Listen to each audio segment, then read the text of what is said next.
Hey everybody, I am here with a new word. It's been a minute. We're gonna get straight to it because my phone is actually about to die and I don't have time to be rambling today. So I want to start off by saying that God is supporting you, whoever's watching this. And this is for people who are actually working towards something in their life, like their goals, their dreams, and stuff of that nature. And I want you to know that God is supporting you through it.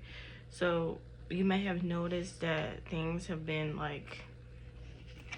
shifting around you to where things have been aiding you in what you've been wanting to do. Like, for example, I've been wanting to be more active, and I've been walking every day and trying to work out and eating cleaner, and it has been working out, and I've actually started to enjoy walking and stuff. But the issue can be that sometimes I just don't be feeling like doing it, and I would sit there and debate on whether I want to do it or not.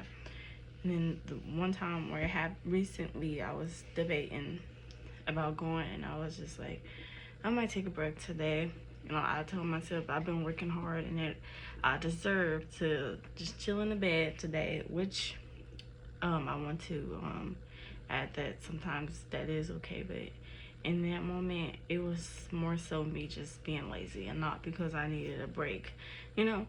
And then I was like, I'll just read my Bible and whatnot. But I just couldn't get into it for some reason. And I had a thought that maybe it was my environment and that if I went upstairs and read, maybe God would say something to me. And so I did. Then he brought me to Nehemiah 6. So I read 9 and 16. I'm going to read what he said. They were all trying to frighten us, thinking their hands will get weak for the work and it will not be completed. But I prayed and I strengthened my hands. In that moment, I was like, wait a minute. God is giving me that strength to get up and go walk right now. And I genuinely felt it. And so I immediately got up and got ready and I started walking, and it was such a nice walk. It really was. And I felt so energized, and I was like, wow, God, I felt supported in that moment, and I realized like God is with me, as always, of course. And then moving on to Nehemiah 16. When all our enemies heard about this, all the surrounding nations were afraid and lost their self-confidence because they realized that this work had been done with the help of our God. So he for sure is helping whoever this is that needs to hear this.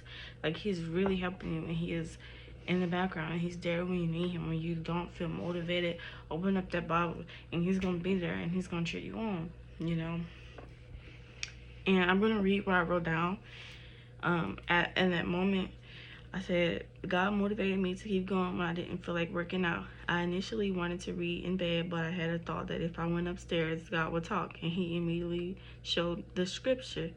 Don't get caught up in worldly distractions. You forget about your goals. Now that is related to something else that happened to me. So when you are starting your journey and stuff, you might lose friends, and it gets really lonely.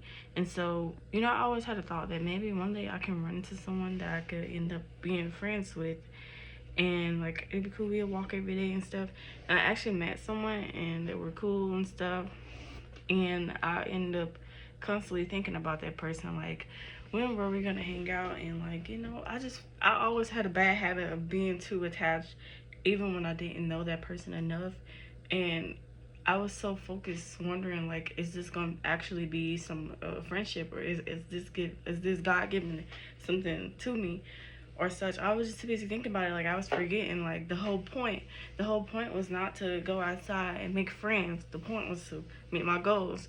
And in that moment, I was like, okay, what am I doing? Focus. Come on, don't worry about this person.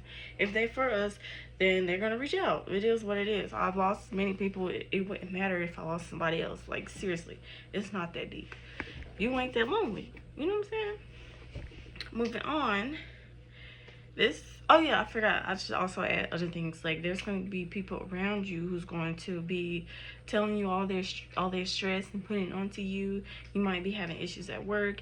You might not have time for some things and all this other stuff. But I say that you should take time out for yourself and do those things you need to do. Because at the end of the day, those people aren't going to do it for you. And the longer you let these people control the time you have, you'll never be able to move on to whatever it is you're trying to do. Like, put yourself first. In this moment, in this season, is the time where you focusing on yourself and not on other people. I mean, if you can, cool. But like right now, in this current moment, God is moving people to like their destinies right now and where we're supposed to be doing. And it's not pouring into others at the moment. And again, this is specific people, but I feel like it's a lot of people. So we're not focusing on the people that this is not for. I'm talking to you, you know? So don't worry about what other people are doing, or if this person's gonna reach out, or if you're gonna meet this goal. Like, you might not even see it in a moment. We're gonna get into that later, but we're just gonna get to this part. So this is a season of showing up for yourself / God, because he's also involved, whether that's working out, eating clean, doing schoolwork and not partying, procrastinating, reading your Bible and actually learning from it, and doing whatever it is that you did learn. You talking better. That's not cursing, talking proper, using bigger words. You was too grown to still be talking like you 6, or talking, I'm not even gonna get into it, but you know what I'm saying. Like, forgetting that, like, you also going to be in business places and you can't be talking any kind of way, like being all ratchet and stuff. Forgetting, like, these people are not going to want to talk to someone who can't talk. Like, learn bigger words, learn how to sound more smart. Like, I'm not the smartest person, but if you hear me talk, you will hear me using really nice words, you know, one of them jumps, and you'll look smarter than you might be. That doesn't sound very nice, but I'm so for real. But yeah, I write and I read a lot, so I learn a lot of big words. But I mean, it's not like I'm reading big textbooks about, like, you know, English words and like anything like that. I don't know, some it's educational. I just be reading like a lot of fun stuff, and I learned some words and I use them, and it sounds great. Okay, so learn big words so you can look more sophisticated. And you know, you might find yourself in a setting where everyone else talking like that and you ain't even gonna know what they talking about. But yeah, anyways, it's time to outgrow the shells we trapped ourselves in and get ready to grow our wings. No more being stagnant. So if you constantly in the bed talking about, oh, I want to do this and I don't feel like doing that, then you get left behind. I hate to break it to you, like, we ain't got time for this right now. This is the moment where everything is being shifted and fast. Like, this is the moment you're taking advantage of, because like whatever goals you have, this is the time where you would reach it quicker than you normally would. I don't know what's in the air, but you'll meet your goals way faster than you think, as long as you're sticking to it at the moment, because God is supporting you. And when he's supporting you, you will know it'll be a lot faster, a lot more efficient than when you're doing it on your own. Moving on, again, my phone finna die, so I don't got time for this. We're gonna read 1 Peter 6-9. Though now for a little while you may have to have had to suffer grief and all kinds of trials, these have come to the proven genuineness of your faith, of greater worth than gold, which perishes even though refined. You're gonna have to read this one at home. I'm doing horrible. I'm gonna start over. I'm sorry. Though now for a little while you may have had to suffer grief and all kinds of trials, these have come so that proven genuineness of your faith, of greater worth than gold, which perishes even though refined by fire, may result in praise, glory, and honor, or when Jesus Christ is revealed. Though you have not seen him, you love him, and even though you do not see him now, you believe in him and are filled with inexpressible, glorious joy, for you are receiving the end result of your faith, the salvation of your souls.